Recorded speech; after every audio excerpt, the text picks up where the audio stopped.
Thank you. And thank you, to all the organizers. It's really a delight to be here. Thank you to all of you. Thanks especially to Ben. The way he started out his talk, I really appreciated. I'm going to try to emulate Ben in that way. I think a lot of us have a lot of shared values here. And I'm just very worried about things. And I hope that my values will translate to my actions going forward. I'm not going to emulate Ben he did a great survey, a great overview of his thing. I'm going to try to do exactly the opposite. I'm going to try to go super hyper-local. I just want to look at one little part of one little problem. But I hope that it will be interesting to those of you, whether or not you're an expert in the area. I would love questions throughout. I would love comments throughout. Anything I will take, and just feel free to throw it in. Yeah. So this is joint with Marta Pavelka, who's at Carnegie Mellon, and I might ever so slightly, I don't know if I will, but touch on, Anton mentioned in his talk a couple things that we've talked about. I may or may not get to something like that. I am going to do my best to make sure we get to that collaboration session on time, so that's my goal. But please ask me questions during this. So I want to remind you all of these two ideas that came up in Anton's talk. The first one is an interval graph, and I'm going to be trying to write on my tablet, so let me know if you can't ever read things here. What I do is I take it's the intersection graph of intervals just in the real line. And so something like this, I will just draw some intervals, and again, for the sake of being able to read them, I won't draw them all on the same line, but think about those all as in R1, and maybe this is interval 3, interval 1, interval 2, interval 4. And then for each interval here, I get a vertex. I'll label this vertex 1, 3, 4, and 2. And then anytime two intervals have non-trivial intersection, I will connect them up. So I think that my graph looks like this. Okay. And then a unit interval is the same thing, but same with unit length intervals. Don't you have an edge between Oh, you know what? I did. Wait a second, though. This is. I love the pandemic. Yeah. There you go. All right. Yeah. Okay. Thank you.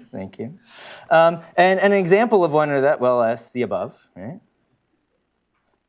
And maybe a non-example, just to get a sense of that, is what if I have intervals like so? And again, I'm just being purposefully semi-arbitrary in labeling these. Okay, now the only things that intersect are 3 and everything else, and not these. And so this one is not unit interval, because try as hard as I might, I can't do the little trick that I just did and wiggle this around, right? If one is going to be the same length as everything else, I'm not going to be able to have that intersection pattern. Wait, but why is the thing on top a unit interval? That's not. Well, you could, if you want me to, I could. I'm not going to do the whole thing, but I can show you one, right? I can stretch this out a little bit, make that the same. No. Yeah. They're all getting to be about the same. There. Now they're all about the same length. Oh, I see. So I didn't realize it that way, but this one can be realized as take the same length. Whereas this one, there's no way that I can get that graph 3 and then 1, 2, and 4 from that intersection pattern. And this is not the way that I think about these graphs. The way I think about them is ordering vertices. So we saw this, right? If you just remember Anton's talk, just periodically check in with mine, and I think you'll be good. Anton, I think, gave us this definition: an interval graph. You can order the vertices, such that how do I want to say this? If AC is an edge in G, and A is less than C,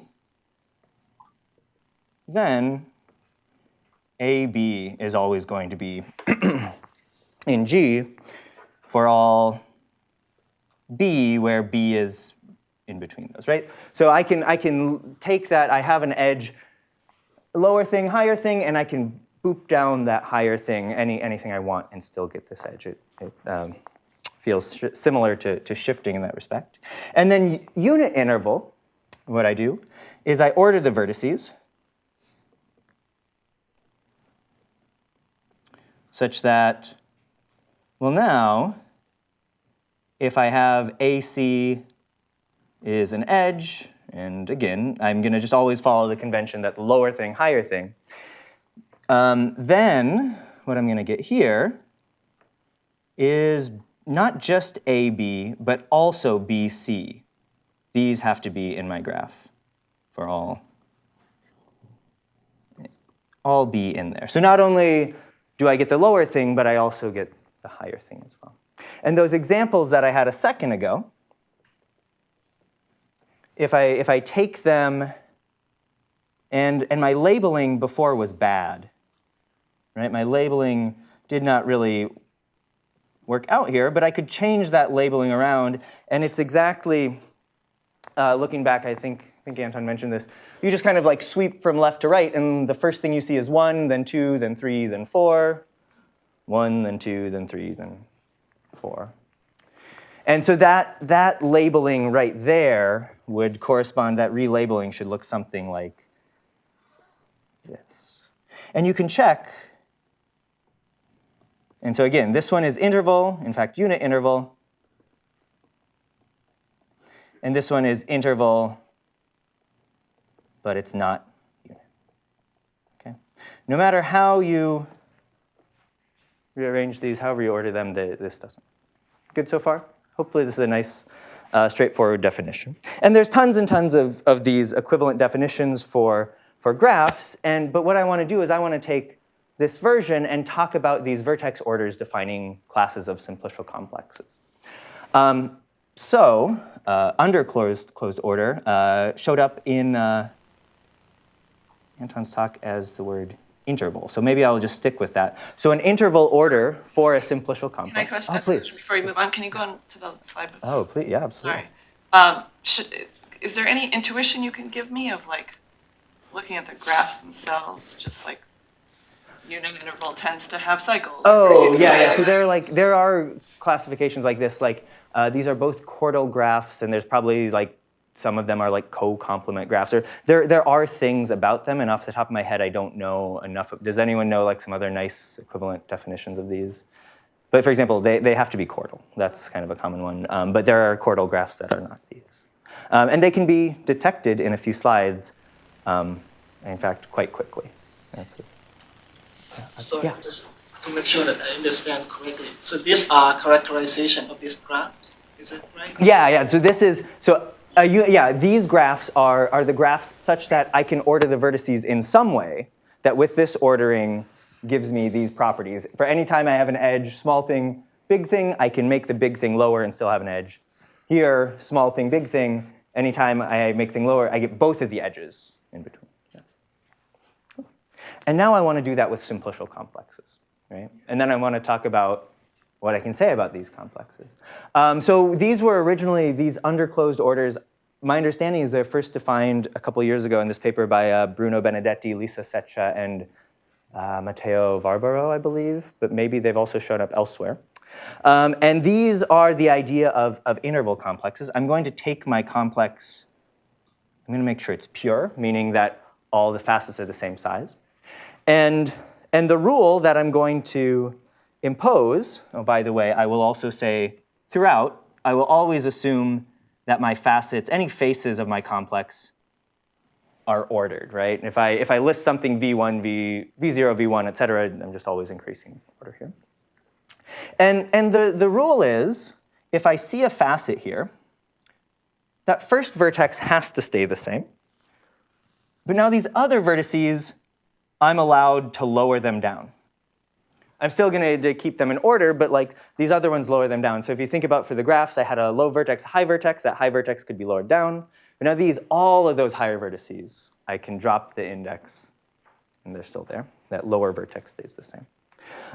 So for an example here, and I'll try to give you just straightforward small examples. So let's look at dimension 2. A classic sort of thing that I want to point out, you'll notice here, I'm going to care about Shellings. You can see the Shellings down there. So I will eventually get to those Shellings. You can look at something like this complex, 2 triangles put together, this nice little bow tie, or depending on the way you think about it, not nice little bow tie. You notice anytime you can order your facets so that the facets don't have any gaps here, 1, 2, 3, 3, 4, 5, this has one of these properties because there's no way to bring down this order. So that is something that's interval. And then also something like, how about I take these 3 triangles? I thought I was going to change color there. I apologize. So I take those 3 triangles, and how about I have 1, 2 here, and then I put the vertices 5. If I have 1, 2, 5, that means I would have to have 1, 2, 4, which would mean I have to have 1, 2, 3. So these are both examples of interval labelings of these interval complexes. Let's see. Why? Yeah. I'm sure maybe Anthony has this. Why did they study these complexes? Yeah. Well, so one of them, I will say, Bruno, are you on Zoom right now? Okay, good. Raise your hand. Okay. This is one thing that Bruno and other people do, is you take some property that works nicely in graphs. What about when you bump them up to higher dimensions? What can you say? So I think that's one thing. They also cared more, I think the other 2 authors are more on the algebraic side, so they cared more about looking at like edge ideals or things related to this, and they could say nice things about various algebraic properties. But what I'm going to think about is more kind of like something works nice for graphs. Could it possibly work nice in higher dimensions? Yeah. Okay. I think I copied these. Let's find out. Okay, so that's the underclosed or interval property. And Bruno came up with the term underclosed, and I really didn't like it. So then in our paper, we called them interval. And then someone sent me an email. Well, Bruno said, I called them underclosed and not interval because someone had also used the word interval for other complexes, and I didn't want to do that. And then we couldn't find that paper, and so we called ours interval. And then the first email we get that says, do you guys know about the other interval complexes? So one question I have for you at the final end is, like, there are these other things related to intervals. Is there some connection, or is it just bad naming on my part? So I'll show you that in a few minutes. But so unit interval orders, this is probably not the best way to show them. But again, I'm starting with a pure complex. Let's just see if I can, copy and paste there. We'll look at those in a second. So here's the deal. Let me give you another way to think about this. So if I have some facet of my complex, what I'm going to do, I have a d-dimensional complex. And to be a unit interval complex, what I do is I take the complete d-skeleton, what this is trying to say, on the vertex set, whatever my lowest thing is in my facet, up to whatever my highest thing is in my facet. So notice, right, I mean, like if this is, for example, vertex 7, vertex 23, everything of whatever dimension that uses the vertices between 7 and 23 would have to show up in my complex. So I get the entire D skeleton there. So for example, when anything is gap-free, there are no facets here that have gaps, and this works out great. But this one over here, no ordering is going to do it. And the problem is, right, I mean, like, for example, here you can see, I have 1, 2, 5. If I had 1, 2, 5 in this ordering, I would need to have every possible triangle that uses the vertices between 1 and 5. So 1, 2, 5, 1, 3, 5, 1, 4, 5, et cetera, et cetera, et cetera. All 5 choose 2 of those. No matter how you relabel these vertices, you can never get away with this. This is, I mean, you can look, this is just a cone over that right example. Similar sort of phenomenon is happening here. Okay, so people okay with those orders? let me say one or two things because this is a computational thing. First of all, Marta has some really nice code that I may or may not, apparently cannot click on. I'm going to try to click on. I'm going to do it. Yeah? See what happens? And she wrote code. I'm talking about two of these properties, under closed and unit interval, and she wrote code to detect tons and tons of them. And the first question I had for them is how, Marta, are you on the call? Okay. I asked her how efficient this was, and she said, oh, terribly inefficient, right? But it gets the job done for what we're looking for. I think you could do very well, and she's pointed out she has the source code if you want to go and take a look. It's really nice. And if you hand this code a simplicial complex, it will basically just run through the permutations on the vertex orders and check, can I find something that works, yes or no? One great open question would be, how efficient could you get this check down? I don't know what the answer is. But what I want to tell you briefly before I move on to Shellings is maybe very quickly about boxicity for graphs.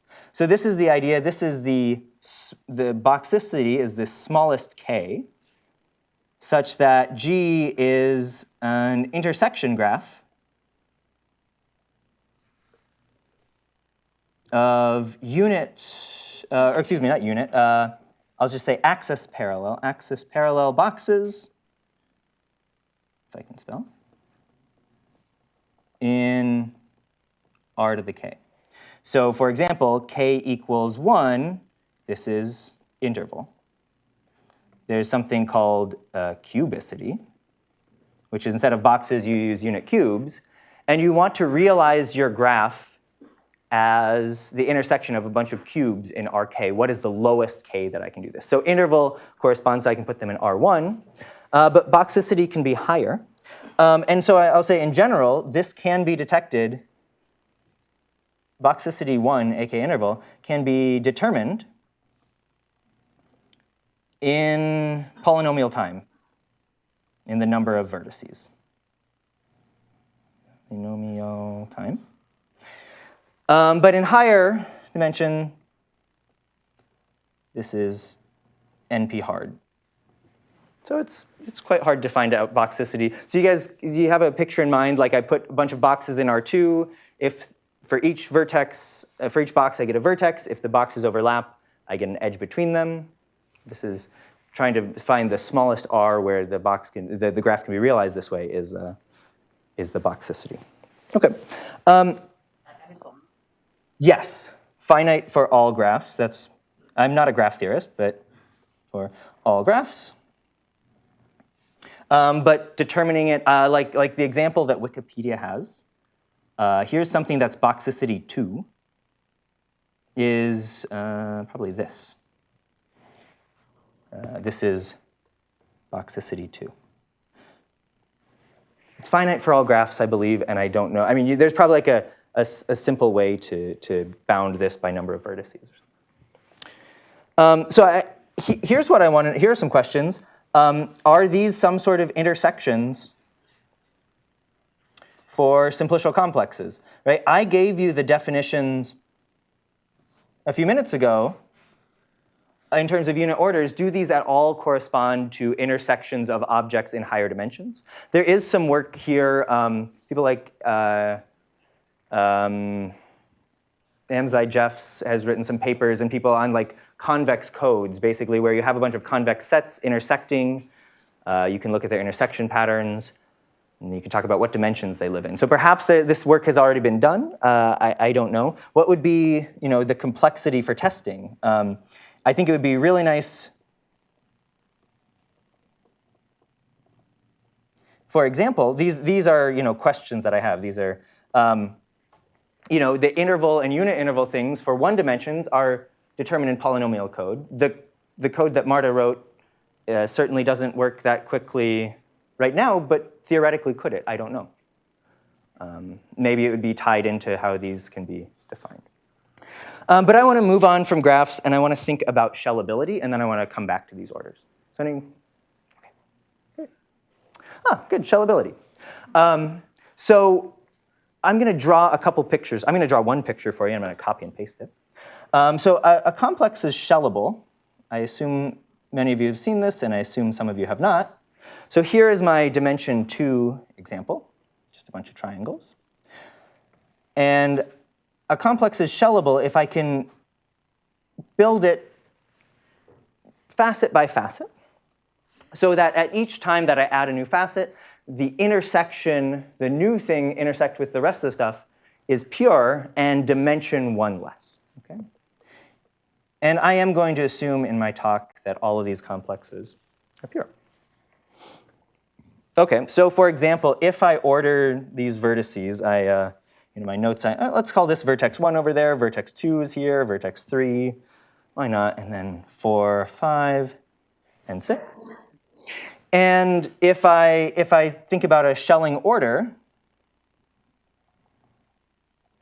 something like, how about I just give you, I'll say that if I add this facet first, well, any facet can be the first facet a priori. There are some problems otherwise, but I add this facet, and then maybe I glue this facet as my second facet here. That works, right? It's glued along a single edge, and then I glue this one, glue along a single edge, and then I glue this one. Okay, it's not a very exciting one, but yeah, this is a Schelling. That's good. Okay, but something that wouldn't be a Schelling. Let me give the no. What if I start this way, my first facet, and then my second facet here, and then if I add this third facet by this vertex over here, so you'll notice this facet being added third only intersects with that vertex. This is too low dimension for the intersection, so I'm just going to say that order would not be good. And I'll say shellable is just, if you haven't seen it, I'll just say shellable is very nice. If a complex is shellable, its homotopy equivalent to a wedge of top-dimensional spheres. It's Stanley Reisner ring is Cohen-Macaulay. There are many nice things that you can say about it. And so I'm going to be looking for Schellings. And in particular, I'm going to be looking for Schellings. Ooh, let me copy that one. I like that complex right there. The vertex labelings are irrelevant, right? Well, to start off, yes. But in the context of my talk, eventually. Yeah. Eventually, they'll be relevant. But yeah, so see my next slide. Yeah, I want to do exactly the thing. I want to make them relevant now. Yeah. So what I want to do is say, I'm going to take those vertex orders that could have just a priori been whatever you want, and you just order the facets. And now I'm going to say, based on those vertex labels, I'm going to say, does that induce a Schelling?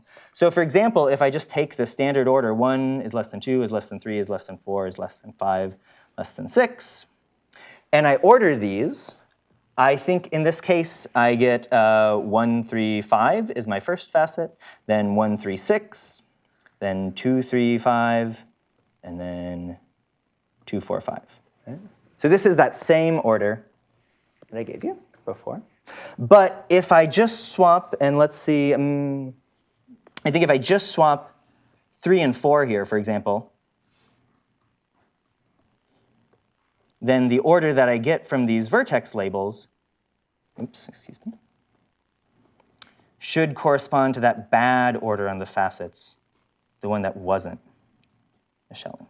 So I'm not happy about that one. Okay.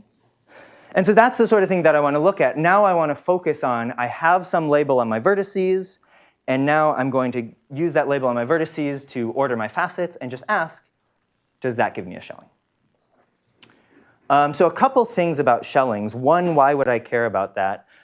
First of all, shellability is hard, even in dimension 2, right? This is quite a relatively recent result. NP hard in dimension greater than or equal to 2, and you can't even, I apologize, I don't know how to pronounce, perhaps other people know better, I'm sure other people know better how to pronounce this name. This is a result from, I guess 5-ish, 6-ish years ago. A group showed that determining shellability is NP hard even starting in dimension 2. Dimension 1, a pure complex is shellable if and only if it's connected. Graphs are shellable if and only if connected. Great. Dimensions 2 and harder, NP hard to solve. And this is even true if you restrict to better topologies, like contractible things. Still NP hard starting in dimension 3. If your complex is homeomorphic to a ball, still NP hard starting in dimension 3. But one reason why I like specifically Lex Shellings in this context is there's this nice result from Björner from, I think, 88? Late 80s, that says a pure complex is a matroid independence complex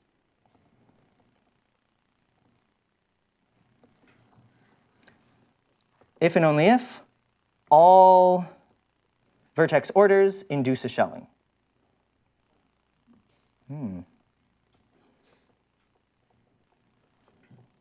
I really like this. This is probably an inefficient way to check something. Actually, so my collaborator, I will say, because again we're on computational thing, my friend Joseph, my collaborator Joseph and I, well, no, I'll say, okay, I won't put his name. Okay, it's too late. You've seen it.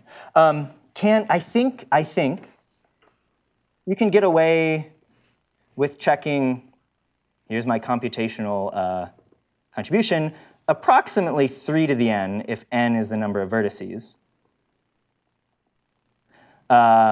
Permutations if you know where to look. If you know which to check. And okay, this is not a very exciting result. Notice I took Joseph's name off there.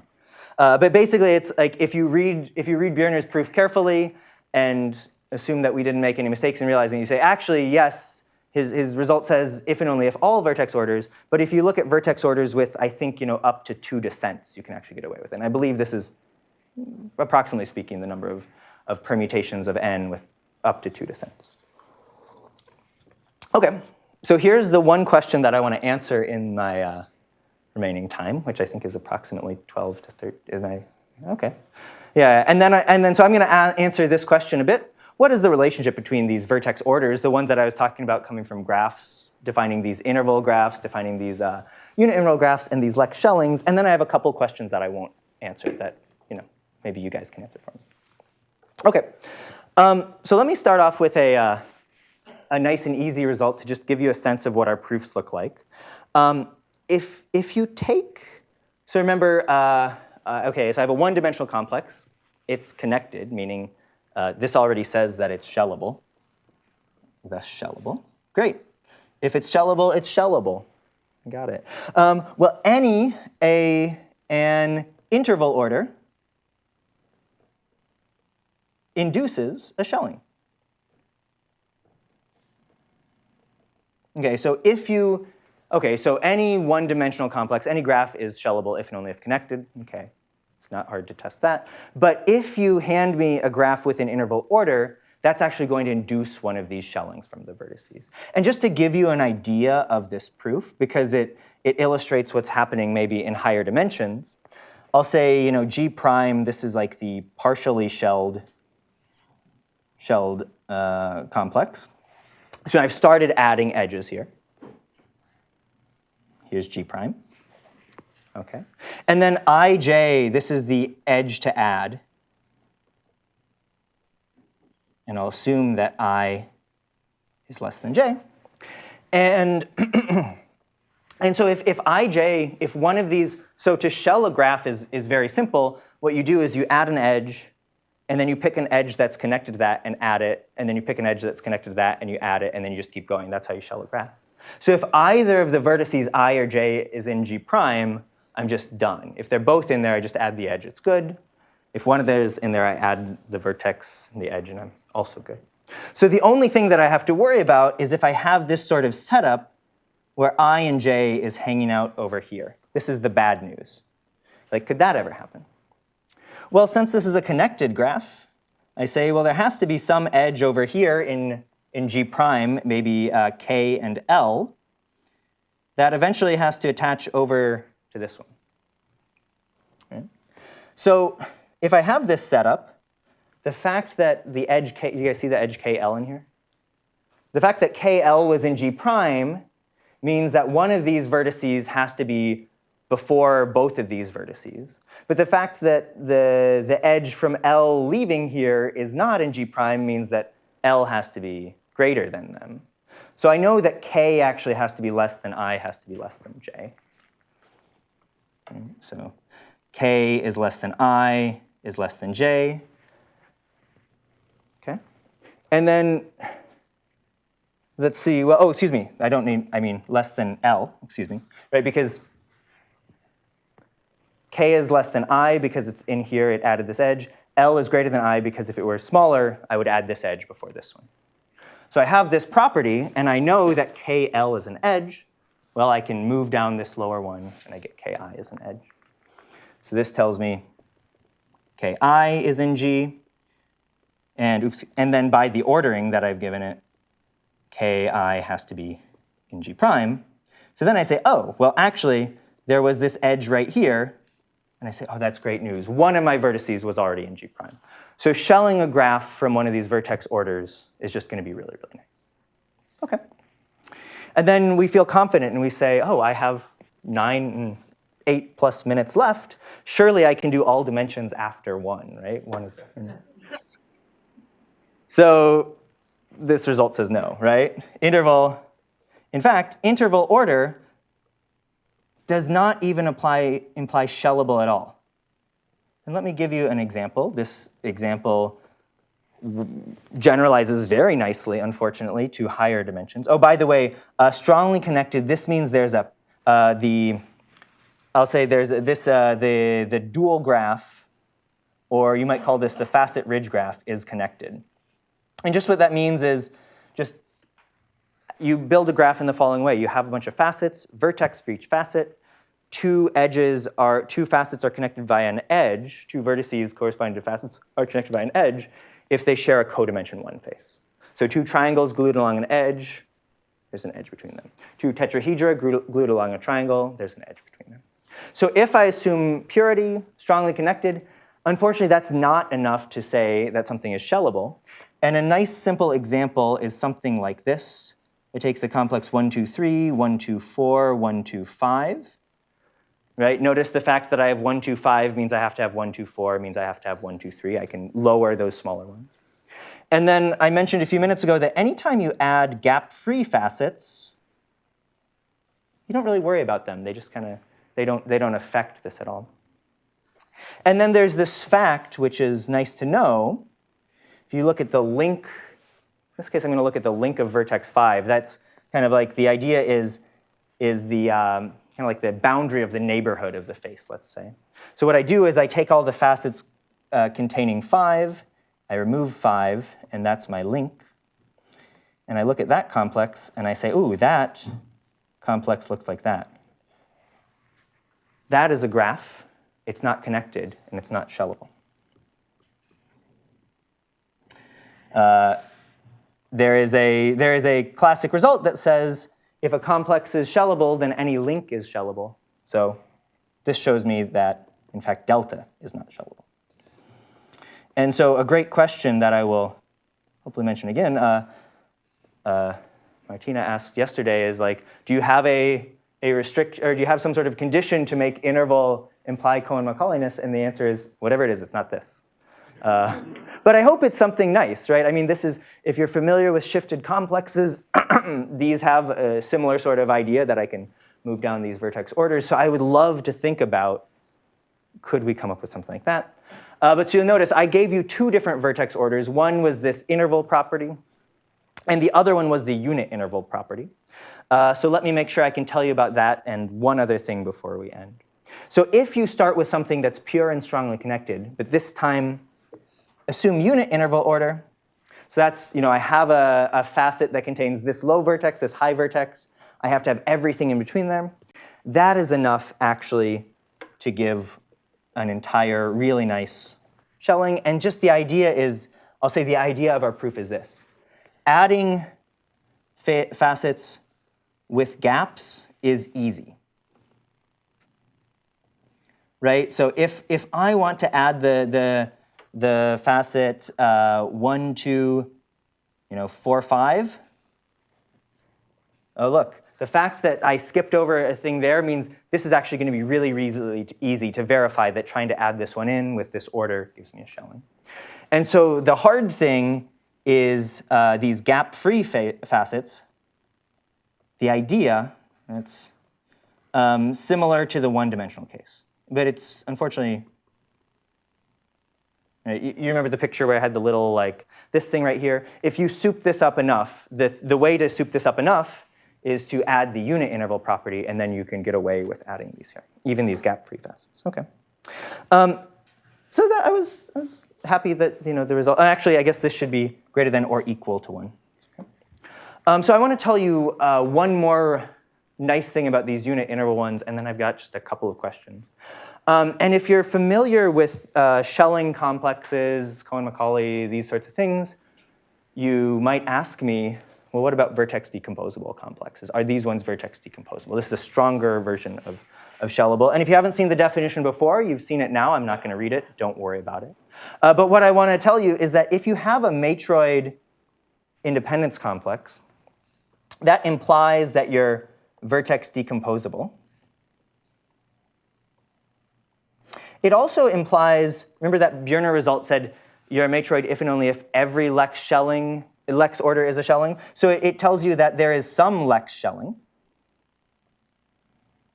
And then both of these things just on their own imply Schellable.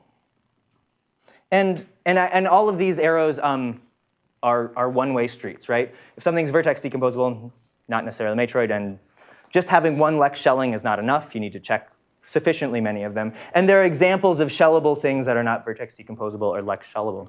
So I will put this one on Joseph's name and my collaborator, Alex. We were able to find out not too long ago that vertex decomposable, not enough to show that there's a Lex Schelling.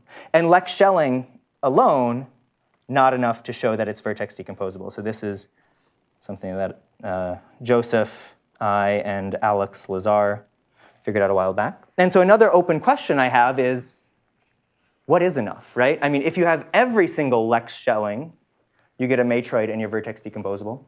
The Lex Schellable things that I know of that aren't vertex decomposable are not very Lex Schellable. There's ones that, like, here's a handful of orders.